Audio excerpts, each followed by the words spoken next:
Hi there, listener. You're about to experience TADPOG. Tyler and Dave play old games, and there will be plenty of game talk, but also copious amounts of crude, off-color, offensive, and immature speech. So if you are of a rather sensitive humor constitution, we're just letting you know what you're in for with this show. It has games. It has jokes. You know, just games and jokes. Take the games, take the jokes, and have a good time. Hello, Internet. Welcome to another TADPOG podcast. It's a show that happens twice a week where two old guys, you can vaguely hear Trainsy in the background.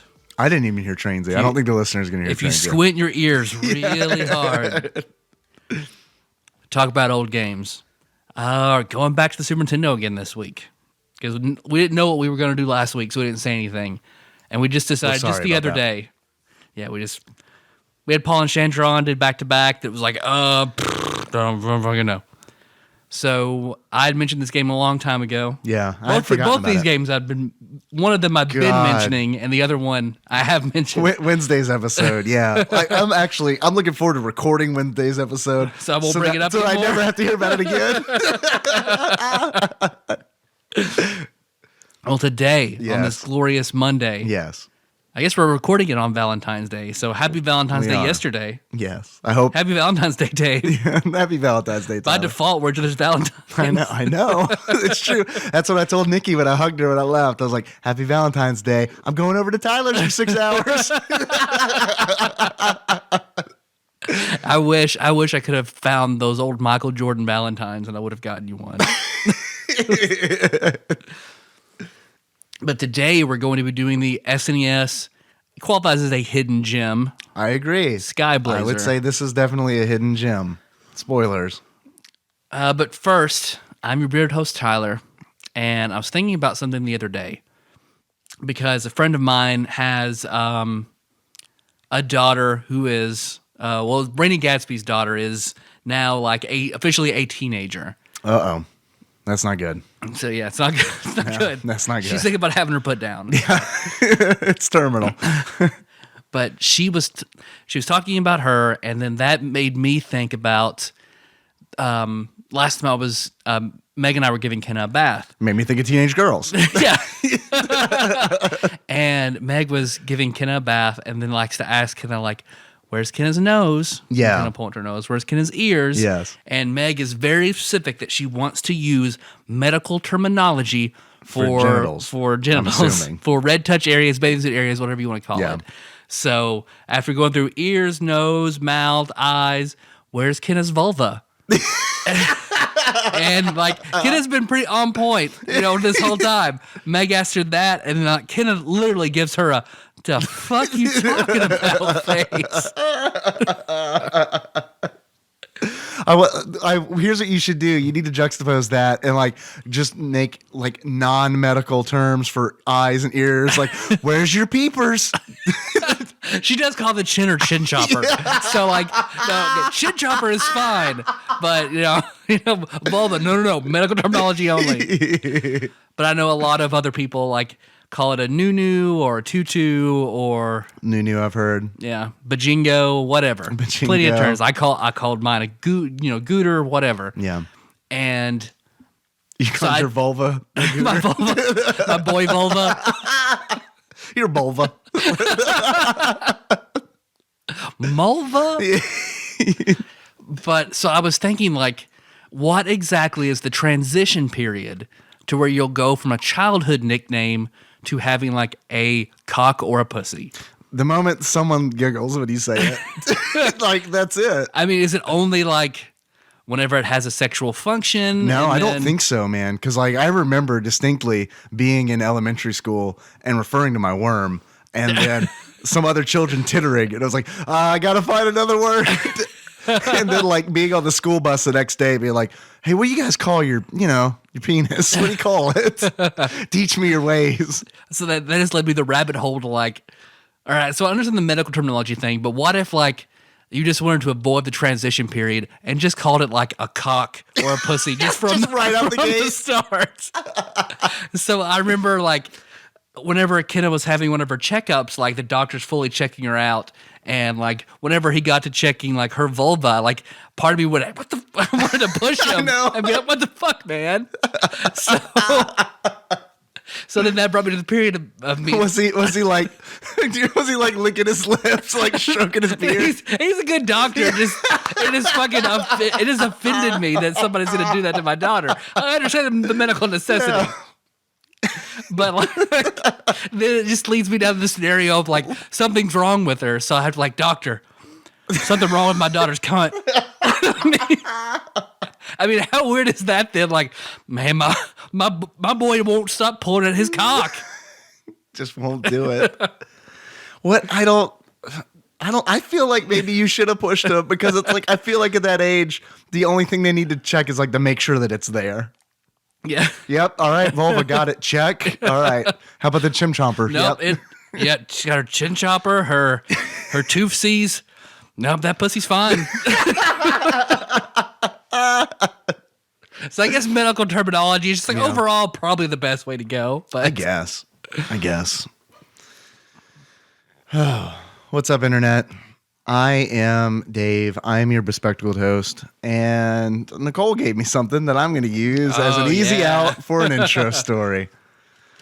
She received something in her aching box just not too long ago. And then the other night, we all went to go see Deadpool. And at Chong's, she handed me this envelope, which is from Mr. Michael. Let me go ahead and read his address to you real quick. Well, he made a method to make himself anonymous. Yes.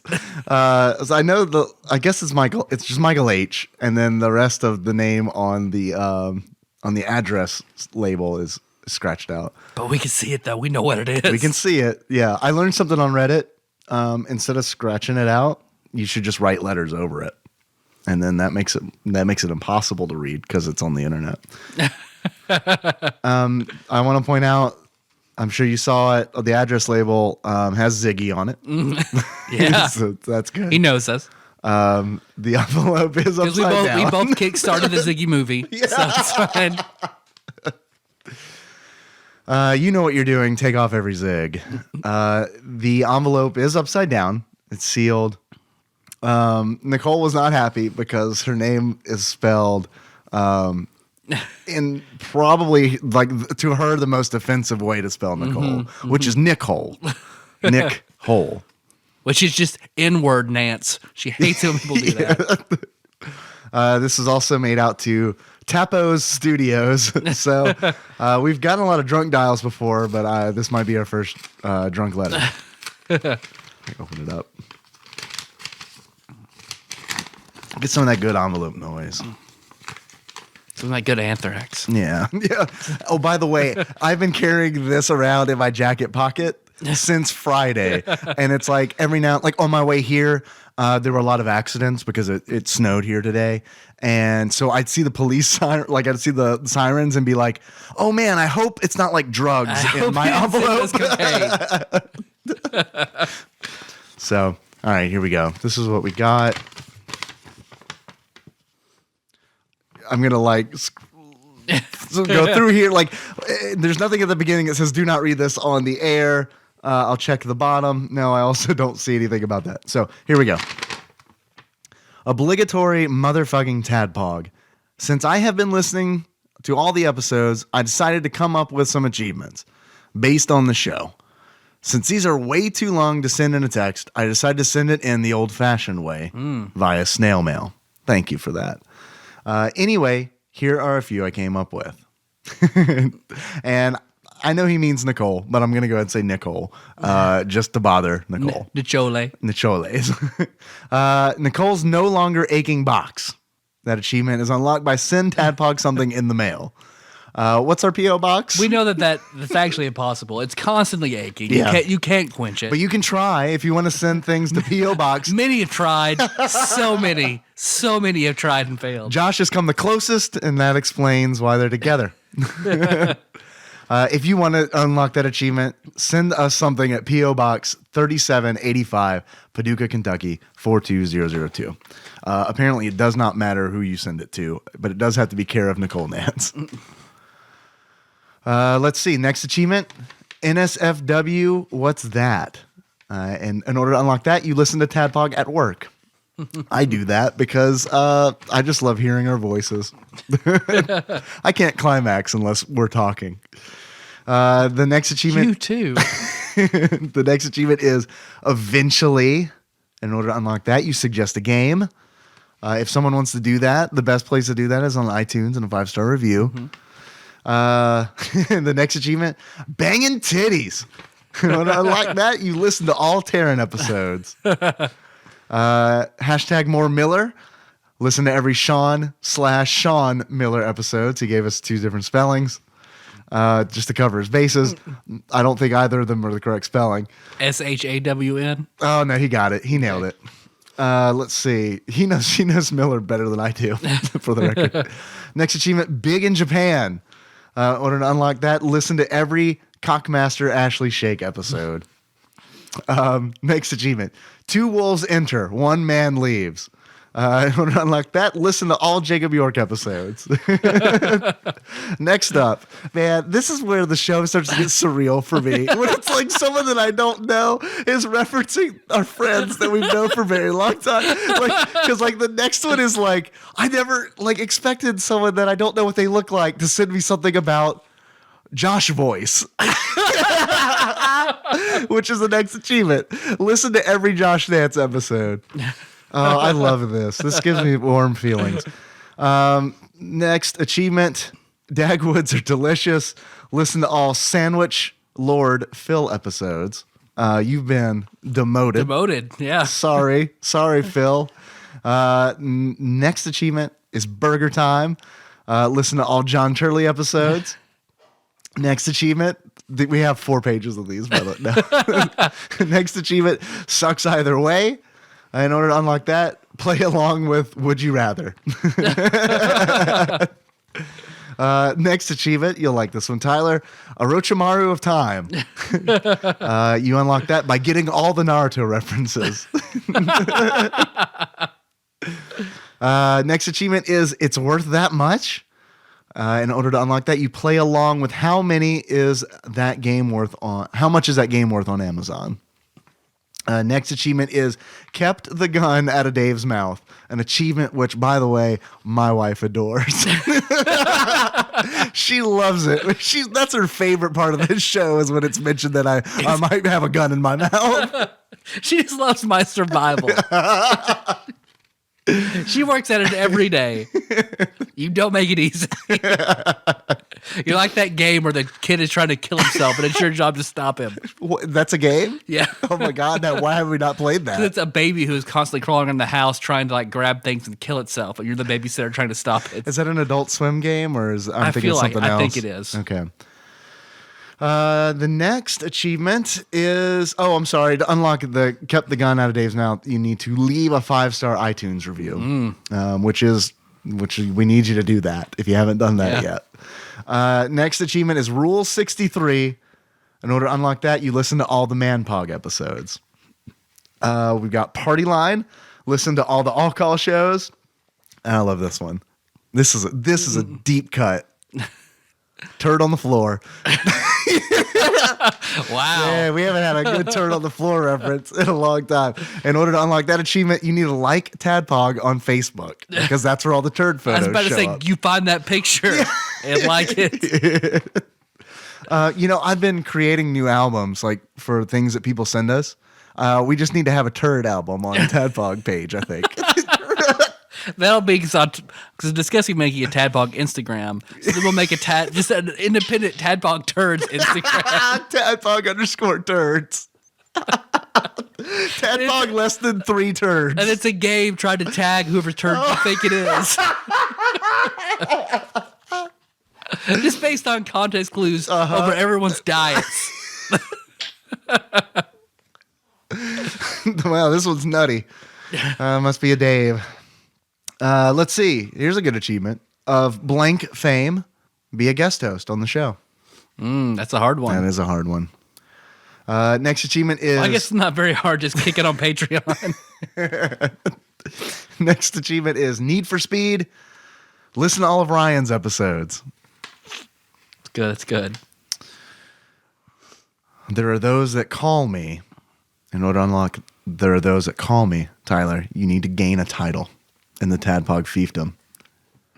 Next achievement, you can't spell ignorant slut without listen to all IGN's top 100 SNES game episodes. Next achievement is motion by Shrewberry. Shrubbery? Shrewberry? Shrewberry. Shrewberry? We require you to bring us a Shrewberry. Shrewberry. What now? I'd like to point out that The knights who say nine. We knights of nine need a Shrewberry. in order to unlock Motion by Shrewberry, you need to download the show's theme Moves by Sycamore Drive. We should have done this at the end of the show because it's hitting all of the points that we say at the end. Holy shit. Here's a good one. Longer than Song of Fire and Ice. Listen to every episode. We're so much longer than a Song of Ice and Fire. Next achievement, Dark Dickinson.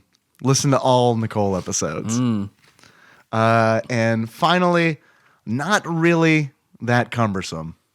Tweet at @TADPOG_podcast on Twitter. I like these. These are good. Really good. These are all like super Tadpog promotional achievements. I like that. Keep up the good work. And until next time, Tropical Capricorn, Jack of Moons, Michael H. Nice. AKA Jack of Ziggy. Jack. That's better. All right. Thank you very much for that. And thank you, honestly, for getting me out of an intro, because I do love doing whatever possible to not tell an intro story, because I'm out of them. I don't know if you noticed. I am out of them. We're just going to play chess in real time next time we record. Knight takes rook. Oh, we can't say it out loud. They just hear the click, click. Oh, the ASMR chess game. All right, so you ready to actually talk about this game? Yeah. Can I do this? Yeah, I guess so. Dave, do you hear that? I do hear that. It's the Volva engine. The Volva. It's I don't know. I'll let you handle all that. I got a boy. I don't have to deal with that. So I remember it being really weird when I was little and had my penis checked by my doctor. yeah. I remember being super awkward because I got hard. I remember standing because I'm like 6, laying with my pants on a table, little boner, while my doctor just kind of squeezes it, checking it out. My mom's in the room. It's a really weird moment in my brain. The weirdest part was when he was like, "Nice cock, bro." How's my son's dick, doctor? Well, so far his cock is fine, but it crooks slightly to the left. I worry it might enhance as he ages. We might need to put a stent in it. I'm gonna go ahead and duct tape a popsicle stick to it so it'll grow straight. Ma'am, your payment today will be 1 Shrewberry. Do you take a Garfield? We do, ma'am. This rabbit hole is very deep. Yes, I do hear that. I do hear that flapping vulva, which of course leads us into a segment that we like to call Dave reads from Wikipedia. Wow. That's fine. Wow. We both just ate a gallon of mashed potatoes before we recorded. I think we're setting a record for number of flubs before we even start talking about a game. I remember a time when these all would have been edited out. And God, yeah. And it would have, the whole episode would have sounded like very disjointed, and then we'd say things. Here's a little thing about that. What's really weird is now when I listen to podcasts, like, for example, I'm not picking on Jack O'Brien on the Cracked podcast, but I can tell the hard edits where it's like, he recorded that a second time and fixed it post.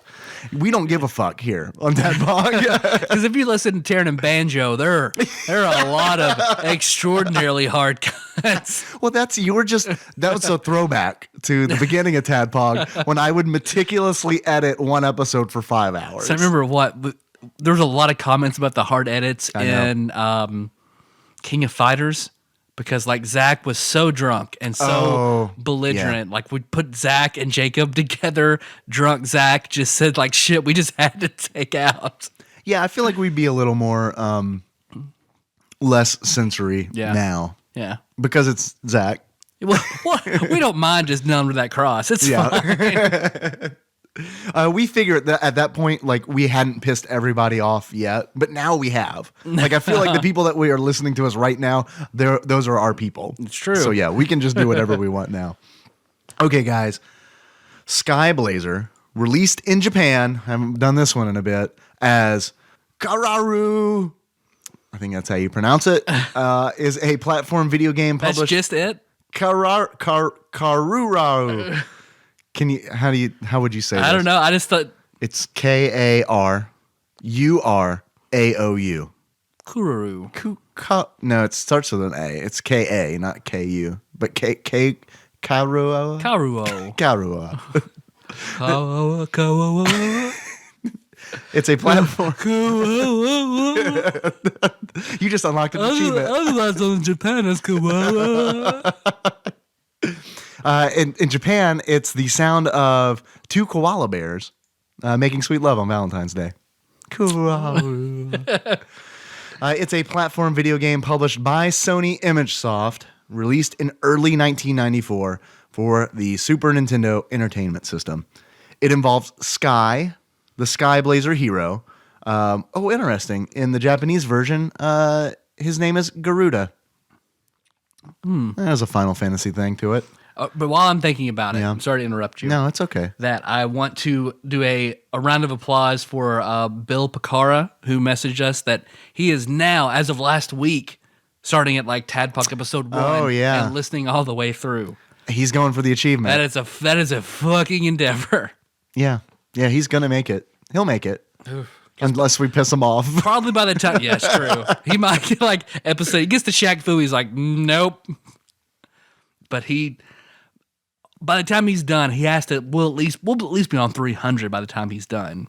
So can you imagine like hardlining 300 episodes of TADPOG? No, I can't. I cannot crazy. do that. It's crazy. And you know, I really like that we're leaving him a message from the future, from his future. When he gets here, when exactly. he finally gets here. That's why I told him, like, eventually we get a voicemail box. Go ahead and call in now with your predictions for what's going to happen. And then when you get there, it's going to be great. God, I hope he does that. Okay, Sky, the Skyblazer hero, is searching for Ashura. Is that how you pronounce it? Ashura, yeah. Ashura, who is the Lord of War, who had kidnapped the sorceress Ariana Grande. Checks out. In the Japanese version, that is Vishnu. Oh, okay. So interesting. That's a pretty good American parallel. Ariana Grande to Vishnu. Yeah. That's about how we look at things. Yeah. Vishnu had that whole thing with licking the donut. Yeah, we all know. This game, I only know it because sort of late in my rental days, because I talked about Movie Hut being minutes away. My parents hated going there, loathed it. They didn't mind going to Piggly Wiggly. You know, it's about 5 minutes closer, maybe. Has pig in the name. Yeah, exclusively. One has hut, one has pig. Pork and games, it's fine. But for a short time, across from Piggly Wiggly, there's this strange building that has been so many different things. It has like 2 like sort of domes on top of it, and it's a very long building. I know it's been somebody's house at some point. Yeah. I know it was also a tanning salon, and for a short time it was a video game rental place. Across from Piggly Wiggly? Across from Piggly Wiggly. Right now, what is it now? It's like a house, right? It looks abandoned to me now. Oh, okay. I guess more specifically it's across from Dollar General. We should keep our video games in there. just kick in the door, just leave our stuff there. It's like Fallout. No, you just leave it here. But when that opened up, I was so excited because they did not mind taking me there at all. It's just as close. Variety was much larger, but sad thing is, it was not open very long. But that's where, remember one time I rented Skyblazer. Went home, played it, loved it, had to take it back. A month later, I went to rent it again, went back. Couldn't remember exactly which one it was. Picked up this game accidentally. I don't know how you would do that. Had Blazer in it. I don't know. And it started with an S. Yeah. No, I mean, that's a point. That's a point in my notes. Oh, like, yeah? why the fuck did they name this game Skyblazer? But I'm sorry. Please continue. But I went, and I remember I played it. I was like, oh, this is not fuck. And I was like angry, and I started playing it for a little while. And then I was like, oh, okay. I like this. All right. And I played it, and I ended up renting this by itself a few times. I don't know why. I never really heard it talked about very much. Spoilers now, I guess, sort of. We're talking about Sure, it. But yeah, we're in this 100% should have been on IGN's Top 100. Yeah, absolutely. No fucking question this should have been on there. Where would you put it? Because I've thought about this. I would put it at least in the 50s. I would put it right by Aladdin. I think this game deserves to be right with Aladdin on the top 100 Super Nintendo games. The fact that this game is not on the list is a fucking crime. It doesn't it's so much better than so much of the shit that's on that list. Yes, it is. It and it's like, this is one of those games where I'm really glad you mentioned this, because I had never fucking heard of it, and B, I never would have played it if it weren't for you and if it weren't for TADPOG. Yeah. I really enjoyed this game. Yeah, and it's fucking solid in like every fucking way. I took my time with it. I enjoyed it. It's not very long, unfortunately, but I enjoyed every minute of it. Because because it's just, when I was playing through it again, it's just like, man, this is so much better than just like, I remember the same kind of game on the list and just being like, God, this is not fucking compared to it. They had to have just like taken the people that made the list and they just shouted off names of games on top of their head. And this one was just, I don't know why no one's heard of it. I guess maybe just wasn't marketed well. I don't know. But clearly just no one had heard of it. They didn't research games and find new games for this list. Clearly. They had to have just, whatever we've played, let's just write it down. Because there's no way, there's no way they did enough research to play all of the Super Nintendo games. All of Super Nintendo games were not on the table and making the top 100 list. Because it's unacceptable, and I hate using that word, but it's unacceptable that this isn't on the list. Oh, no, I agree with you. And it actually was received well when it came out originally. Like, I know GamePro liked it. Electronic Gaming Monthly liked it. They give it a 7.8 out of 10. I would have given it a little higher, I think. Yeah, that's too harsh. But, for them, Electronic, I kind of always felt like if anyone was taking money for scores, it was probably them, right? Yeah. Yeah. And this is interesting because I know, the team that worked on Skyblazer, they were instrumental in PlayStation development. Because this is when Sony ImageSoft was developing games for the Super Nintendo, like Hook, which this game kind of reminded me of Hook in parts. Like if they fix all my problems with Hook. Yeah. It's kind of it's not as dynamic as Hook, and I think what I liked about Hook is that in the middle of a level, as Peter, you could start flying. Mm-hmm. You just needed the fairy dust, right? And in this game, there are flying segments, but they're very much like, okay, well this is a ground level, and the next level is a flying level, and you don't know why that you can do it in some levels and why you can't. There's not really a good explanation. No, there really is none. Other than in the very beginning when you're talking to Old Man, he resurrects you because you are destroyed by Ashura. Mm-hmm. And he grabs Ariana Grande, and am I saying her name right? I don't even know. Mm-hmm. And he flies into space, leaving you a crumpled sorcerer man. Mm-hmm. And Old Man revives you, and then that's where you learn that your character Sky comes from a long line of sky sorcerers. Is that right? Blazers. Yeah. Blazers. Long line of potheads. You're all blazers. Oh, yeah. 420 all day, every day, bumping the leaf. Bumping rails, leaves. So okay, I understand why you picked this game up, thinking that it was either Soul Blazer or had something to do with Soul Blazer, because this game is named horribly. It does sound like it is Soul Blazer. Yeah. And like as a kid, even as an adult, having not played Soul Blazer or Skyblazer, I would have been like, wait, which is which? Yeah. You look at both of them side by side and be like, what year is this? 1994? God. It's a horrible name. I think they could have this game might have even been remembered if they named it something different. Yeah. Like Sky Sorcerer. Like Sky Magician. Sky Magician. Sky Magician. The game. Wonder Wizard. But yeah, you then go through level by level in this action platformer. I guess it's probably what it is exactly. Yeah. Controls well, color great, graphics I enjoy. I think all the music and the sound is all really well done. Yeah, I was kind of on the fence. Yeah. The music I thought was kind of lacking in some places. Yeah. And like there's one level where I swear to God they're playing the 007 theme song in the background, because like I was playing through it, I was like, dun-dun. I was like, what the fuck? What? And I was like, oh yeah, that's in the background music for whatever reason. I don't know, like if maybe they had the rights for the song and they're like, let's just shoehorn this in to this underwater level. It'll be cool. Because you go through, let's see, because it is, I guess maybe it's vaguely Mega Man-ish, as you're doing the side-scrolling left to right. You've got punches and kicks, and then you start out with some kind of spell that looks like Guile's Sonic Boom. I've got that in my notes, exact verbatim. Start off with Guile's Sonic Boom. Because you've got your life meter and a magic meter, and as you progress through the levels, every time you beat a boss, you then pick up a new spell that you can, L and R switch between. Right. It's the controls in that way are great. I enjoyed that. They could have easily fucked that up. Yeah.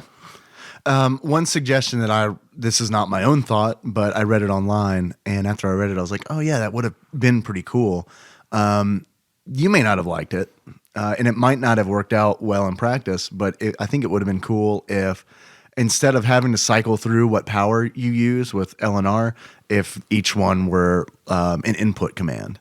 Like a special move in Street Fighter. Yeah, like Saban's Blitzes. Because then I think all of a sudden you can do multiple ones quickly. As opposed, because like it's kind of, the game is kind of limiting in the regard where it's like, well, if I want to use Guile's Sonic Boom and then heal myself immediately after, you're kind of in this awkward stage of, okay, Sonic Boom, R, R, R, R, R. Oh, past it, L. Yeah. And then hit. You're right.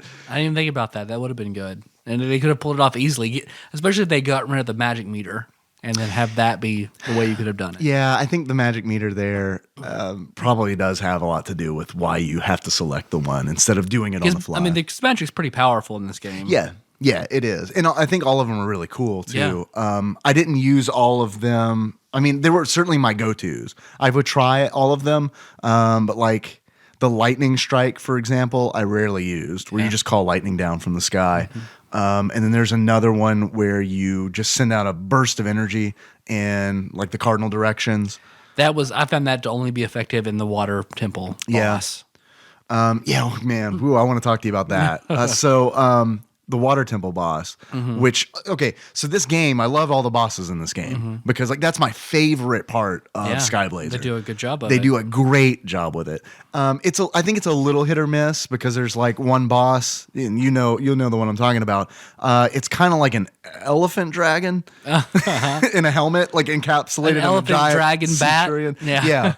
And like he'll land and then he'll unfurl his trunk and there's a dragon head on the end of it that fires apples that bite you. It's like, what the fuck is going on? Like that is acid trip monster right there. Like that has it written all over it. Yeah, and it's armored like it's like in a giant centurion helmet, kind of like that pig enemy from Power Rangers. Fuck yeah, who eats all their weapons and shit. Yeah. I can't remember his name, but that's who he reminded me of. But other than that one particular boss, I thought they were all like really cool. The underwater boss that you're talking about is like these 4 clams, right? They're clamshells that are set up in the 4 corners of the room, and they all open simultaneously, and this little green orb floats out, and then it pops, and it's this tiny fish. And these tiny fish start zoning in on you like they're heat-seeking piranha, and then they all coalesce on you, and as they do, they start growing bigger and bigger. And you have I had 2 options: fight them and die, or GTFO and Kite them, hope they get stuck. Exactly. That's exactly how I did it. I would kite them around until they would get stuck on a ledge, and be like, I'm gonna glitch the fuck out of this boss. Because otherwise, I think that was the hardest boss of the game. So you use the That's as far as I got as a kid. Oh, really? Yeah, I can see that. Yeah. And that's interesting too, because like there are paths that you can choose, but they all kind of converge onto like end levels. Yeah.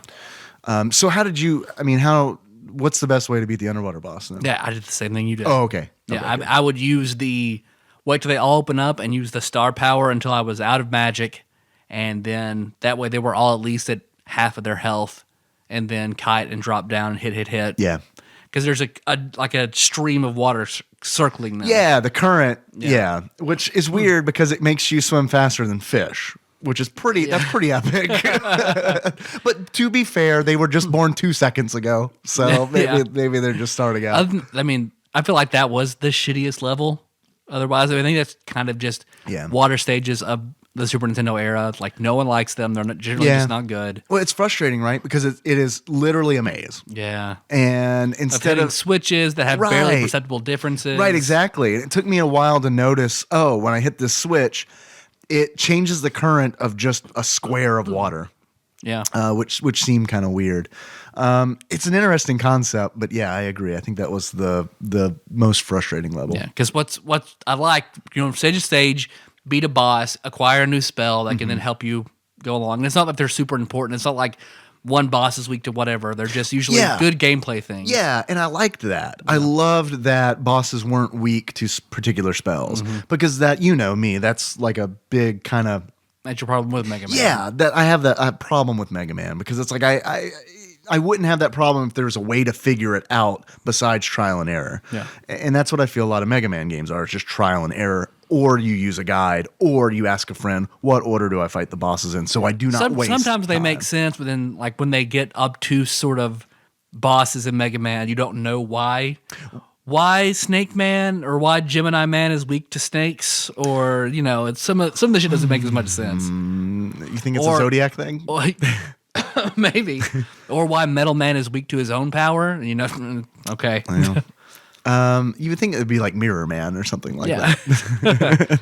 But the gameplay in this, because it is an action platformer, but they do a really good job of introducing new elements that make every stage feel and play unique. Absolutely.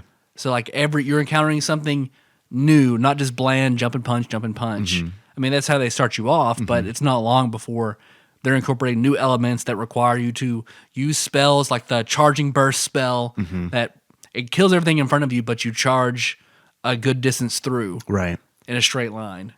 And that power is very useful to get mostly to get places. Yeah, absolutely. Like that's so useful platforming, especially when you're trying to jump on a ledge that has an enemy that's super annoying. Yep.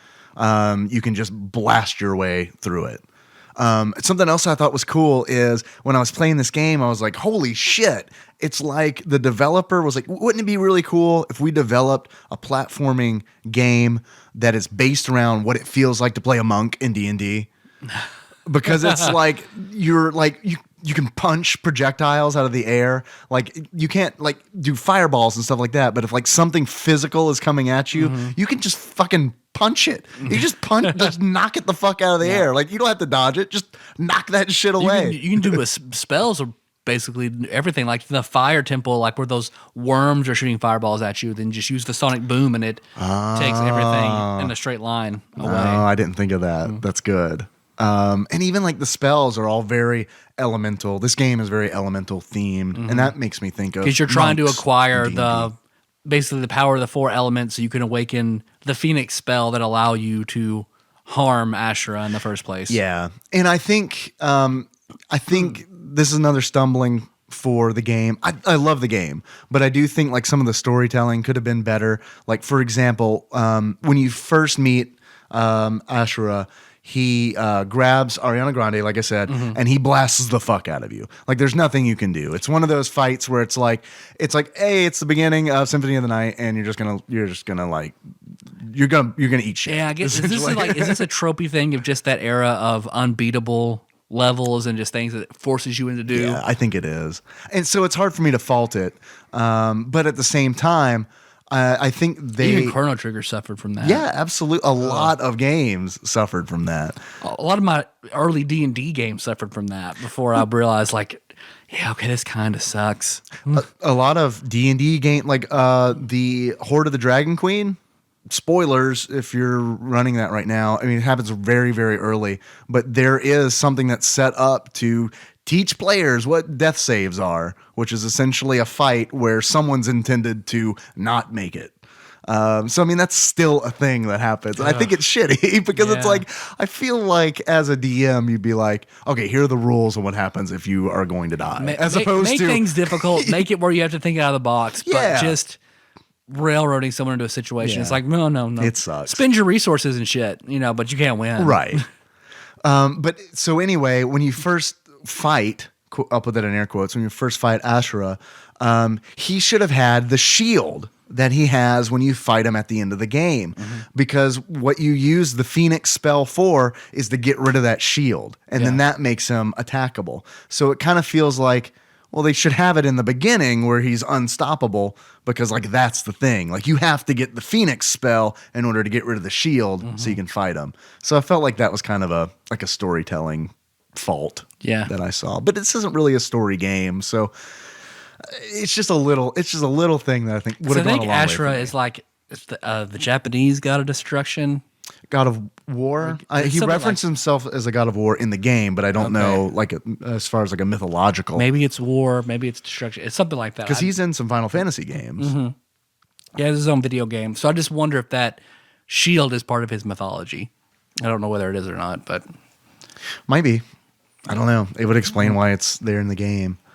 I feel like all the bosses were pretty good and pretty inventive, except for like the dragon at this tower you have to climb.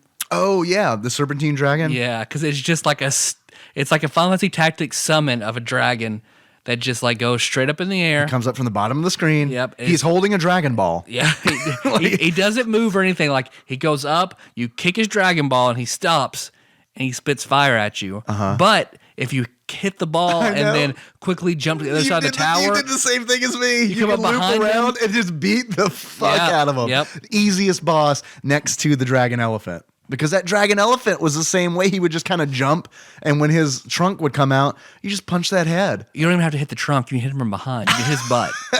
So, what was your favorite boss?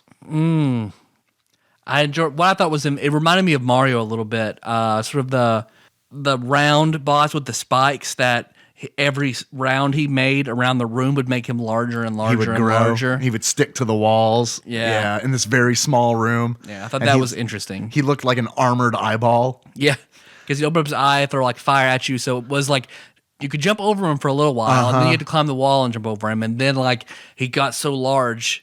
But then he became so large you could duck in the corner and he would just go over you. But there's this in-between phase that I noticed where I could never avoid him. Yeah. Because it's like this stage in between where I couldn't jump over him because he was too big, but he was also small enough that I couldn't just duck in the corner and not get hit. Yeah. We forgot to mention that you can climb walls in this game. Oh, that's actually a big mechanic. That's a huge mechanic. Yeah.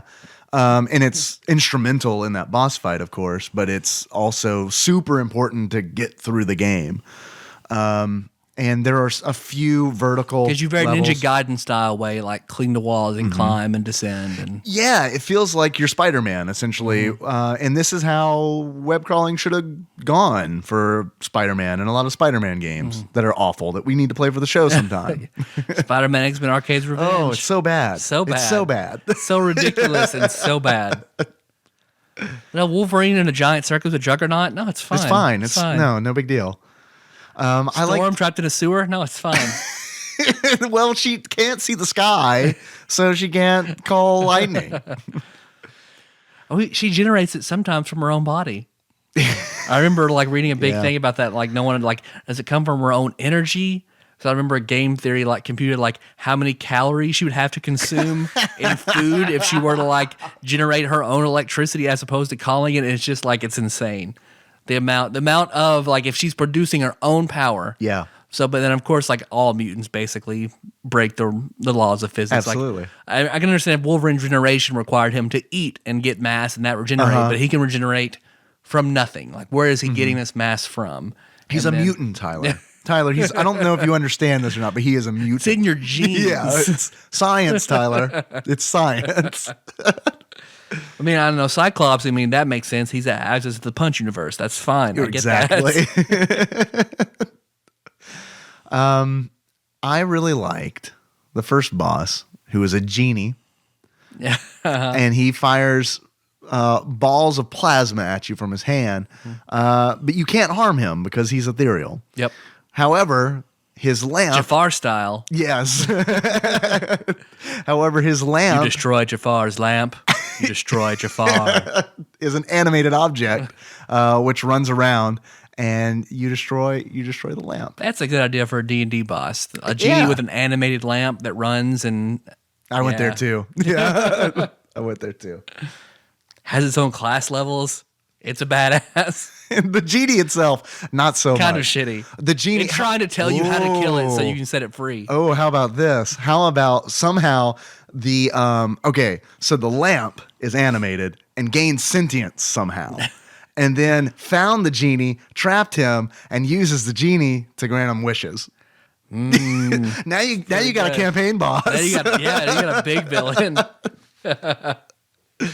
I also liked the... God, that's like a fucked up version of like the teacup from Beauty and the Beast. Like if it acquired power.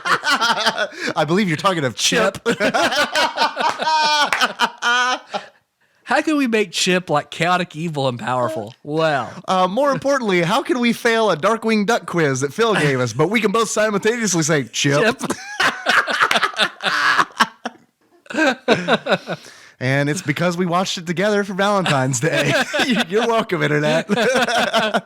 It's our Valentine's Day ritual. oh, who was the actress that played Chip's mother, the tea kettle? Angela Lansbury. Yes! Because we had our annual Valentine's Angela Lansbury Film Festival. Has she been in the movies other than that? I'm sure. Or did we just binged Murder, She She Wrote? Wrote and then Beauty and the Beast. She was in a highly praised theatrical production of Music Man.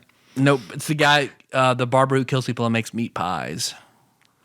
The Barber... We did this last time too. Last time I tried to reference this fucking show. Oh, I know what you're talking about, but I can't remember the name Demon of it. Barber of Fleet Street. Oh, man, we're like a lot of people are frustrated right now. Rescue me, Google. Andy from The Office was in a theatrical production of it, but I cannot remember the name of it. So I'm just going to Google Sweeney Todd. Johnny Depp. Okay, Sweeney Todd. I know. And one of the, like, You know, they should have picked a more memorable name. I mean, we all love Julia Sweeney, but still. I mean, everybody loves Pat. I mean, you think That's the sequel to Sweeney Todd. Pat Todd.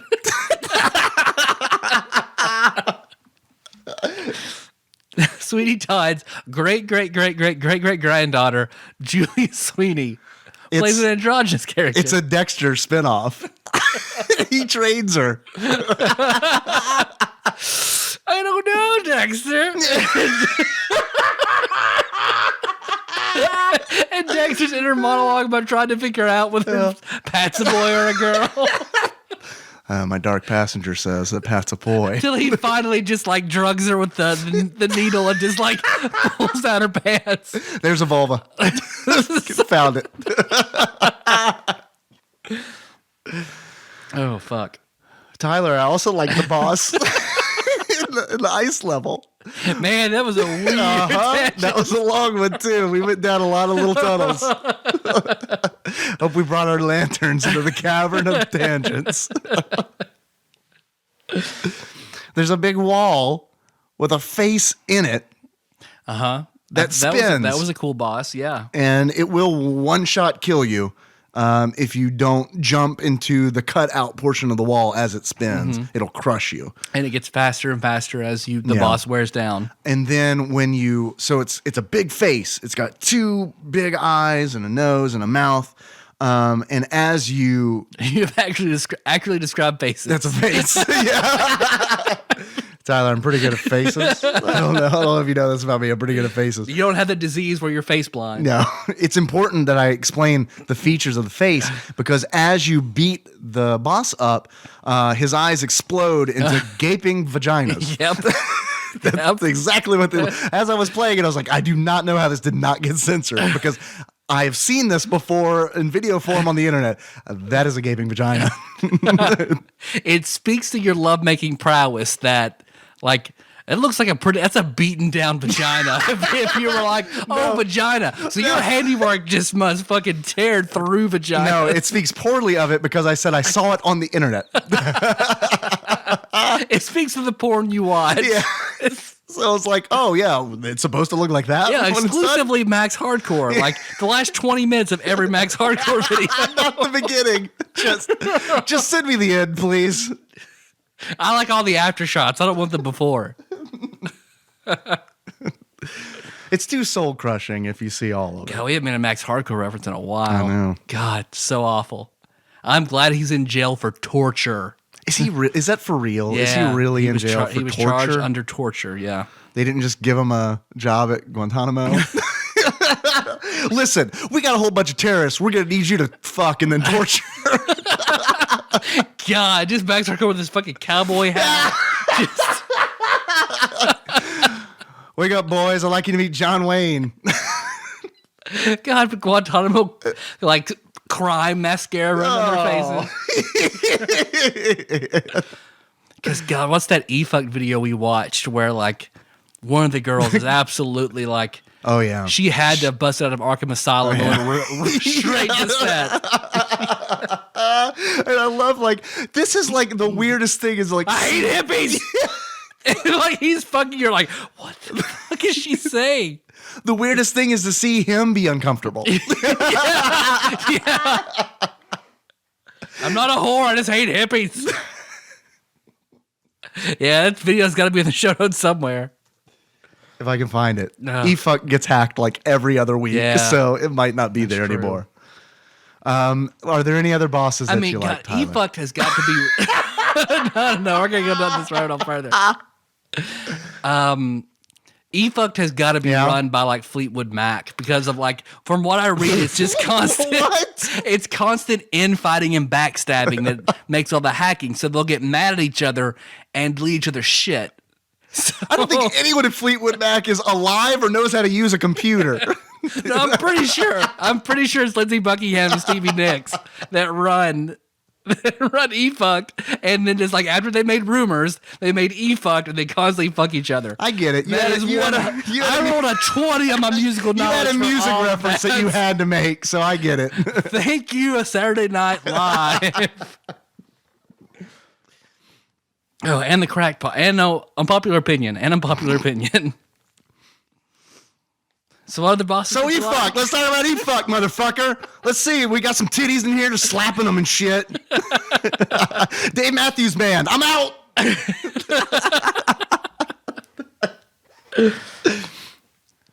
Oh, what other bosses were? What were on my notes? What do I have on here? Mode 7 because as you travel from continent to continent, you'll Yeah. get, of course, the obligatory Mode 7 thing where you're flying, view from behind, gathering all these gems. It's basically a one-up fest. Sonic 2 bonus stage. Yeah, it's essentially what it is. In the a lot like sky. that. You grab the diamonds. And then the side-scrolling levels where you're flying. You can't use any spells, but you're unlimited flying, and your punches are mini fireballs. They were okay. Those levels, I mean, I think those were the levels I enjoyed the least. I mean, Yeah, it was me cool to too. fly, but like having They're so all short. your spells and shit like that was Yeah, just a lot more fun. They're short, and those weren't the best. And they felt like they were designed for running. They didn't feel like they were designed for flying. Yeah. Does that make sense? I think the pacing was really well done because like the challenge builds and it gets very difficult. Yep. But the enemies are usually pretty giving with health and magic potions. Yep.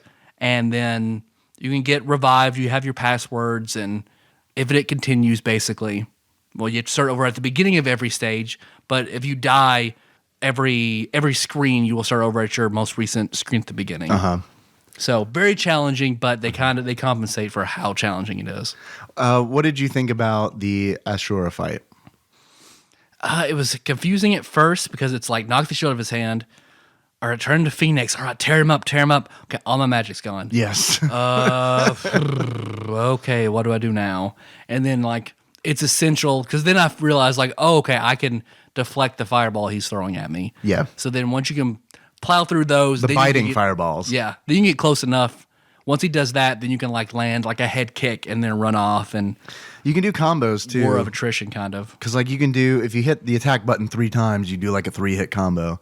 Okay. And because I tried fighting him so many times and could not figure it out. And I figured out the Phoenix thing, and then it was just like, okay, I guess he's just invincible. He looks like Akuma, by the way. He looks like Dark Akuma slammed a Monster energy drink and then fucked a gargoyle. Like that's what he looks like. So I went to YouTube. I was like, I had to watch the fight, and then when I did, I was like, oh, okay, it's actually a super easy fight. You just play defensive. Yeah. It's like he will fly towards you eventually, and when he does, punch him 3 times and then get away, and then repeat that, and you're good. And I did not expect there to be a fight after him. Me neither. Completely surprised me. Which it should not have surprised either of us, because the very beginning of the game, there's someone speaking who said, what's the name of him? Raglan or something like that. The Lord of Darkness. Ragland. And then it's like, okay, I'll just forget about this guy for the rest of the game until he shows up at the end. It's like Final Fantasy V whenever you just hear about this horrible dark wizard, this master of all things dying and necromancy, and then who are you? I am Death X. Who is this dark wizard who's controlling everyone? Ragland. It's the 90s. We don't care. I'd prefer to have been named like Charles. That would have been fine. Charles would have been good. Charles Wizard. Then I could have done a Charles in Charge achievement. Charles McFire Wizard. Charles Ard. It was a cool fight at least. Yeah, because you got that one fist coming out of his chest that you have to jump on like his bracelets to get to his face, avoiding the... It's cooler than it sounds. The gem laser. Yeah, no, listen to how painfully 90s this is. So, yeah. You had to jump on his giant lava arm to avoid his head gem laser. It's cool, though, we promise. That was kind of a fight where the heal spell was essential. Yes. Did you do the thing, because this fight took me forever, too. Did you do the thing where, like... Because I kept trying to jump over the laser, which is fucking impossible. Yeah. Because by the time you jump so fast and the laser is so long that by the time you land, the laser is still there and you hit it. However, if you use the healing spell in midair, the arc of your jump, it freezes you for like a split second, long enough where you can avoid the laser. Yep. I abused the hell out of that. So you said you had to just sort of take it until you got low enough in health to justify using the healing spell, Right. and then to get a freebie and go in and like you have just enough magic and health points to make it to the end with maybe like one hit left in order to kill him. I tried using the warrior force on him, which is the spell that makes you invincible, and I just you turn gold. Yeah. And I guess that's where they got the idea for the box art, which is ridiculous. Does not look Japanese at all, which I think it should. Like, this game should look Japanese on the outside. He looks more like what Booster Gold making a Jesus pose. And then you've got these weird, like, Egyptian piano warlocks that are just hanging out on the side. It's like, I don't remember those guys. Oh yeah, Egyptian piano warlock. Yeah. Just like sullen dwarf Yeti that are all over the ice castle, just kind of frumping around. Yeah. Place to Yeah, place. what's up with that? Looks like they're just mad that they can't, like, got so much to do today and I gotta do this. So, like, you just jump over them and they'll just grump, kind of grump side to side.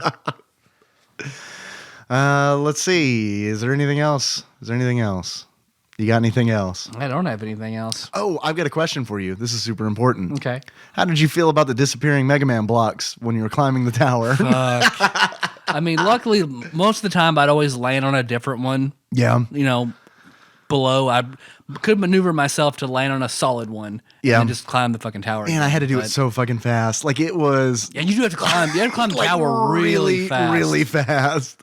Because it was like, I felt like that segment was more difficult than at least 3 of the bosses in the game. And then like the other platforms that like the spikes come out, like you have like a 2 count before the spikes shoot out of it. They're like levitating thwomps, essentially, Yeah. that you have to ride as elevators. And then like this the sand stage level where you're jumping on platforms and then spikes come out of the sides of some of the platforms Yeah. and you try to go across. Yeah. Because there are levels you can tell that like, oh, there's a pretty easy to get one up that perpetually respawns. So you know, like, okay, this stage, they knew this is fucking Yeah, hard. right. So. Yeah, there's a few stages like that where you can go like into a secret area on a level, and there'll be a 1-up. You grab it, leave, come back, and it's there again. Yeah, just rotate through. Just have to do that. I did that too. Yep, Do you have any achievements? I do. I do have achievements, Tyler. My first achievement. Tyler, are you familiar with the Dragon Hill Forest in this game? I'm sure I am, but I don't remember all the names. Of these It's a cool places. level. It's a forest, and there are enemies in the trees that you can kind of see. Oh, okay, yeah, and yeah. you can jump in the trees and kind of like, not like in a platforming style, climb the tree, but it's like if you're in the tree. sort of like quicksand, right, where you're kind of slowly falling. through Yeah, these. and then you can jump to put yourself forward. So in this level, there are some plant monsters. And this is very important in my first achievement, which is Blaze It! And in order to unlock Blaze It, you got to kill 420 weed monsters in Dragon Hill Forest. My second achievement is called Run the Jewels. And in order to unlock Run the Jewels, in a bonus stage where you're flying from one continent to another, you need to earn at least 2 extra lives, easy to do, and also not hit any of the sky mines that are set before you, which I never made it. Because you hit one, it's like a bug hitting a windshield. Yeah, you're done. The bonus stage is over, and you're magically on the other continent.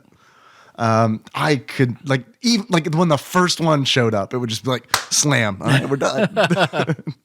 Do you have any achievements? I've got 2. The first one is Christina Aguilera, and you unlock like that that by achievement. defeating the genie in the bottle. Okay, all right, I like it. And the other is Vegeta Prince of Saiyans, and you beat a boss while using the invincibility spell. Okay, I'm glad you said Vegeta because this game, I didn't watch much Dragon Ball Z, so I'm not really able to speak to this. But when I was playing it, it reminded me of the little bit of Dragon Ball Z that I've seen. Yeah, no, you're not wrong. Because I mean- even when you use that like healing spell and like you kind of levitate in the air for that split second, and then like energy kind of like wraps around you, and like all the animations in the game I think are beautiful. Like the sprite animations are amazing, and they're super detailed. Because like when you use the Phoenix, Sky like swipes his arms forward like a cat would like climb a tree or something, and as he does it, he kind of like flames appear and they wrap around him and it transforms him into Phoenix. I mean, it's gorgeous. Yeah. When he dies, he kind of like leaps into the air and at like a 45-degree angle and like just spins until he implodes and then all of his life force blows out. Really cool, like really well done. The jump animation after a second is a little weird because you do like whenever Peter Pan flies and Hook, where his Puts his arms are behind back. him, like you can just jump and take like a second jump, and he does that maneuver until he falls down and hits something.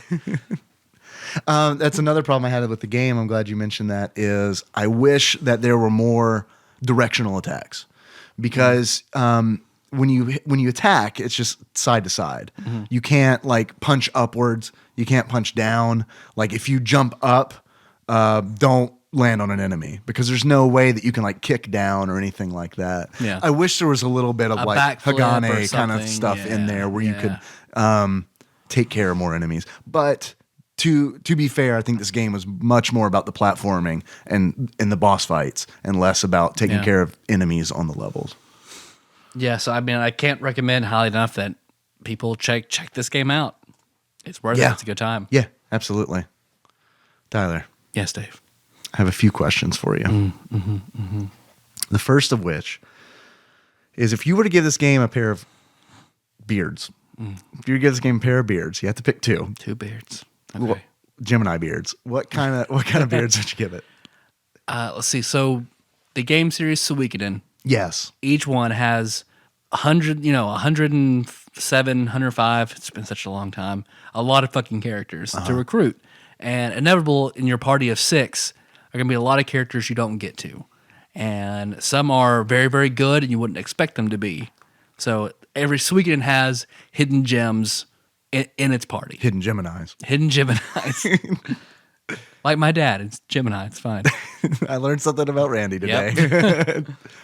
And so for this one, I have to give it the mustache of Leon Silverberg. Leon Silverberg. Leon Silverberg. He is a character who is probably the most easily missed in Suikoden 1 that you can recruit onto your team. He is your strategist brother, so he is a secondary strategist for you. So he has a very good ability to use in combat. So he's very, very good, very easy to miss, and fuck up your entire game. I was expecting you to say he is the only Jewish character in the game. Well, I assume all the Silverbergs are. They're a whole line is there? in throughout There are Suikoden. multiple Silverbergs. Yeah, like Yeah. you find like either the whole they're all like the whole family line is known for being like incredibly intelligent and amazing strategists. So They're known for controlling Hollywood. yeah. So if you don't recruit a bloodline Silverberg, you will recruit somebody who was trained by a Silverberg in Interesting. like basically every Suikoden. Interesting. That's cool. I like that. And then in Suikoden 2, Leon Silverberg is leading the forces of your enemy, so that you're up against the Silverberg. Okay. Cool. So It just seems out of place to me in a game called Suikoden, which is it sounds extremely Japanese. you never heard of those Japanese Jews? No, I haven't. Please tell me more. Jews for Jesus and Jews for Japan. They're all That's a good mustache. Thank you. But it's a grand mustache though. Yeah, he has a Randy Holland mustache. Okay. So it's so good he doesn't need a beard. Is that what It you're isn't saying? even the mouth. It's Tyler, yes, Dave. if you were to give this game a glasses, what kind of glasses would you give it? There is an elven village in Suikoden 1 where it takes you have to have a lot of recruits to talk to this guy. But it's just in the back of one inn in this elven village, you see this. He looks like a wrestler. I remember he's this guy. enormous, and he has this cat, like this cheetah headdress on. His name is Fusu Lu. And it turns out that guy is the physically strongest character in the entire game. So it's just kind of weird for this cat headdress guy just sitting out of place in an elven village to be the physically strongest character in the game. And he has that headdress on. So I give it Fusu Lu's cheetah headdress. You see through the little cat eyes. I get it. Yeah, it's fine. It works. You've used windshields on this before. You're open. And camera lenses that allow you to see No, truth. it's cool. It's fine. Tyler, Yes, Dave. I got another question for you. I want to know how much is this game on Amazon. If you were to buy it right now on Amazon used, how much do you think you pay for it? I feel like some few people have heard of it. There can't be a ton of copies in circulation. So I want to say something like $35.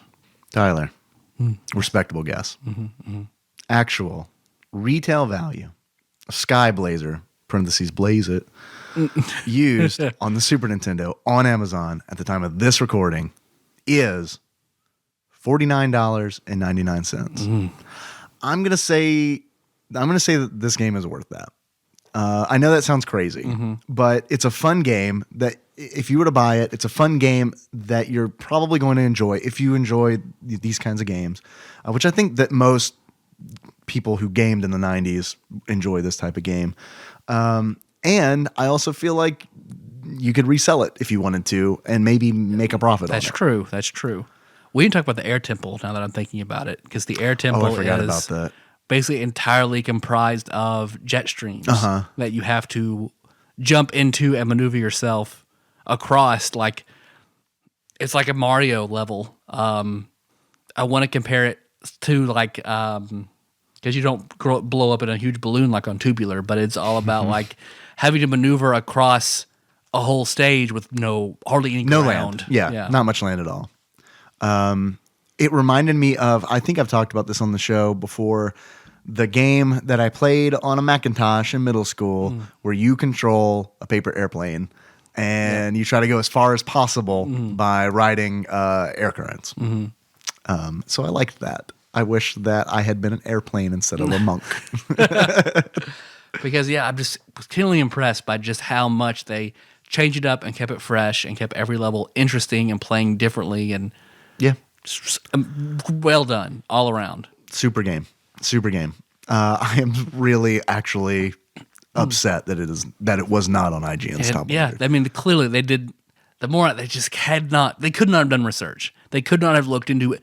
Because if you're going to do a top 100 games, you need to look at all the games and pick the top 100. Yeah, and you need to set a criteria too. Because it's like, I can understand like this game not being on the list if the criteria is like, okay, the game had to sell this many copies. It had to average this review. Like, I get that. But it seems like they did not have a criteria at all. Yeah. It was just wide open. So why isn't Skyblazer on that list? It's probably because of the name. They got it confused at Soulblazer. Soulblazer. No, no, we got that on there already. It's on there. Jim, check. Look. Soulblazer, look. Got the night guy with the sword. It's fine. Anything else? I tried really, really hard, okay? Please keep that in mind, that I tried really hard. Okay. There's a segment where I read YouTube comments that I stole from Phil. But I want to tell you something. People on YouTube love this game. And they're very civil. Like, most of them were like, when I look up a pinball video, like when Chris Edler sent me those pinball videos, and I was like, oh, what are the comments like? They're all like extremely polite. Like, they came from Canadian YouTube or something. So like most of the comments were like on this, like all the gameplay videos for Skyblazer were like very complimentary and very polite. Like, yes, I enjoyed this game. Oh, I did not hear about this game when I was a child, but I will check it out now and legally buy it. So I don't really have any good ones. These are the best. These are the two best that I could get. I apologize in advance. Number one, no context whatsoever, by the way. I'm commenting with my good hand. All right. So you jerking off with the other one? Makes you wonder. And the second one, this is nice. I do actually like. I'm actually glad that this one might be worth the time that it took, just digging through all these polite comments. And yes, the music kicks ass. It does have a very Arabic feel to it. I happen to like that kind of style, even in metal. I usually call it Egyptian metal, though. All right, that's not Arabic, but okay. Egyptian metal. No, anything where the people's skin tone is not mine. It's just Arabic. It's fine. That's pretty good. I'm done, man. I'm done. I feel like that was some good. We had some good eFukt talk. We had some good Max Hardcore. We talked about the game a lot. We hit all our strong suits. Yeah, we didn't mention buttholes nearly enough, but that's okay. Well, next episode. Click around on Max Hardcore and eFukt. You'll get your fill of buttholes. So thanks for listening, Internet. You can find the show on iTunes, Stitcher, and SoundCloud, which apparently could be going bankrupt. Yeah, I heard that news. Isn't that awful? Because I just paid Just them. paid it. Like, what? Can we get a refund or anything? Yeah, exactly. It's like the insurance company I used to have, they declared bankruptcy and just decided, we're just going to pay half all the claims. So, like, all the doctor's bills that I've had, like, supposed to pay 80%. Nope, everyone is 50%. And, like, can't get a hold of these people. They're just gone. They're a big class action lawsuit going on. I was about to say. Yeah. I wonder if that's going to happen. Like, what's going to happen with SoundCloud? Like, are we going to get, like, I literally paid that 2 weeks ago. Yeah. And then I read that news and it was like, well, fuck, I wish this would have come to light. I bet it'll keep going. January. I bet it'll keep going for a little while longer. Yeah. But I bet we will get money's worth out of it, or partially, but then it'll just be gone. Here's the awful Or thing. somebody else has to acquire it. Yeah, you think so? Yeah. I wonder who would buy them. Spreaker, I hear, is doing better. I don't know what that is. That sounds like someone I went to high school with. Spreaker, y'all. Spreaker's doing a lot better. I mean, he had cancer and got hit by a car, but I mean, Spreaker's recovering. He's got that cat now. He's fine. Let's see.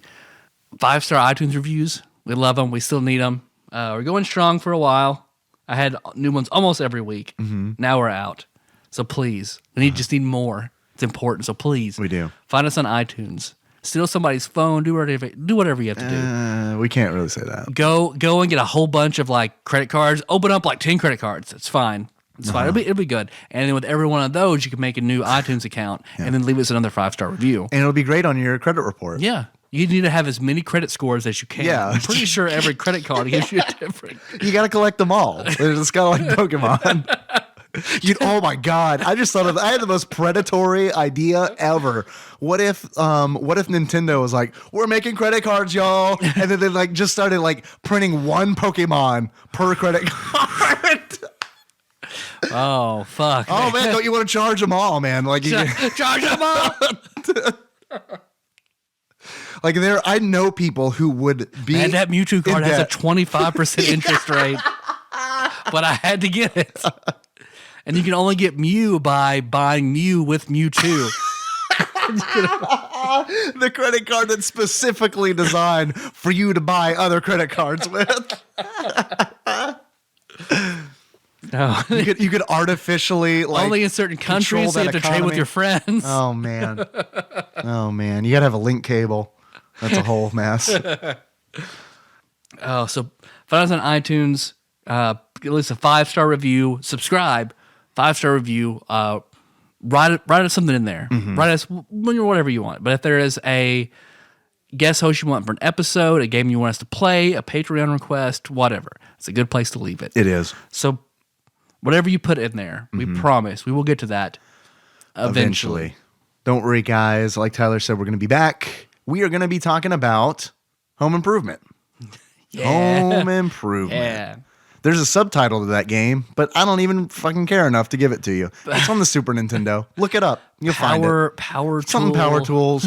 And there's an exclamation mark in there too. That's Power like, Tool Purge. I feel like it's where the Purge movie series came from. yeah, you're right. Yeah, you're right. Tim Allen should be in a Purge movie.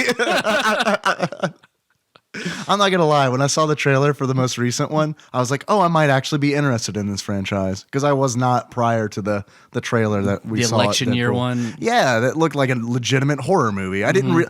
When the movie was pitched to me, like when I heard about it, I was like, "Oh, that sounds like a ridiculous, fucking stupid ass adventure kind of bullshit." Where it's like people are like, "Yeah, murder," and then I saw this trailer for this movie, and I was like, "Oh, it's a horror movie." Okay, well then that's all of a sudden appealing to me. The others do sound like torture porn almost. Yeah. Like just watch how people. I've never seen one, so no idea what I'm talking about. It's a Max Hardcore production, is what you're saying. The purge of her bowels. Max does Guantanamo. So I was saying something. Home Improvement. Check it out. It's on the Super Nintendo. Buy all the copies you want because just you got to get ready for this episode. In the meantime, you can always find us on tadpog.com, and that's where the show notes live. You can find us on Facebook. We're at facebook.com/tadpog. There's a lot of cool people there doing a lot of cool shit. Thank you for everybody who shares us on Facebook. We didn't get too many shares on Honey Pop, but that's okay. To be expected. We expected it, and that episode did great. And like we've received a lot of compliments on how well Paul and Chandra did, and just how in general that was a great episode. So thank you for all the compliments, and we understand why you didn't share it. I also didn't share it. I don't want my Grammy seeing that. I don't want her. Oh, David's got a podcast. Let's listen to this. Click. Oh, okay. Oh well, my daughter raised a raging pervert. Fantastic. Great. I would like to get all of Christmas and birthday money back. They're putting what in the flashlight? You know what? I regret that I did not make a perfect joke.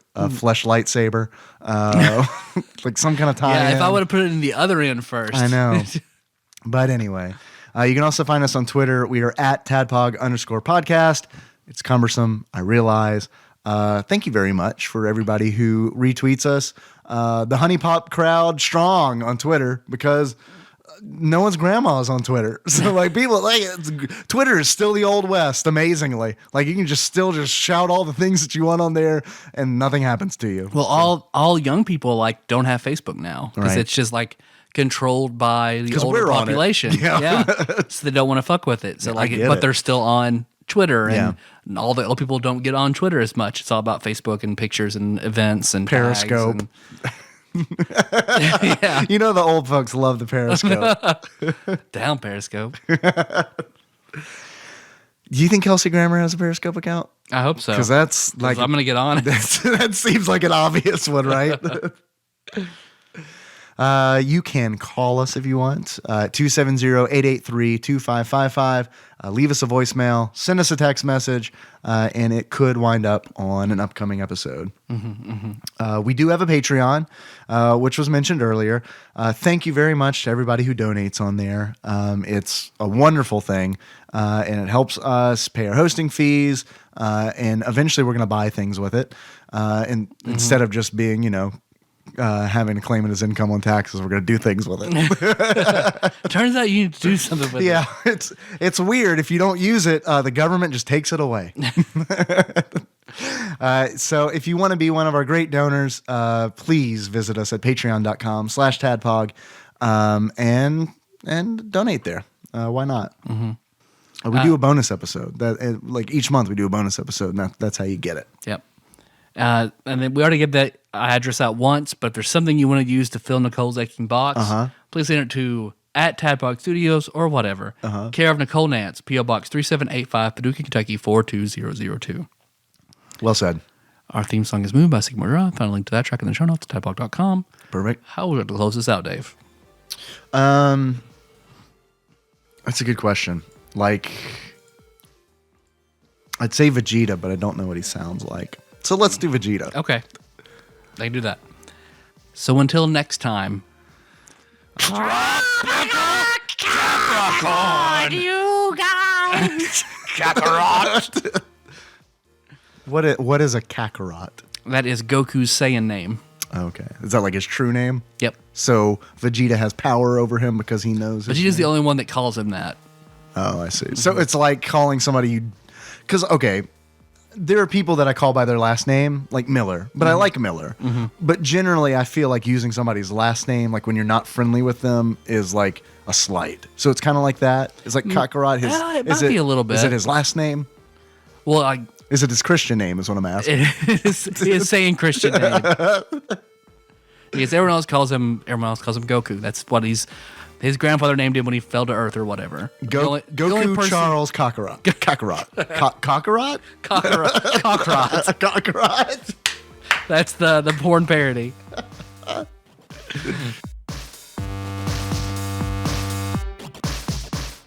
So I guess we do have one last outgoing message. Yeah, I do. And that is, hey, Josh Edwards, panties. Panties. Panties. We just lost him. He's no longer subscribed.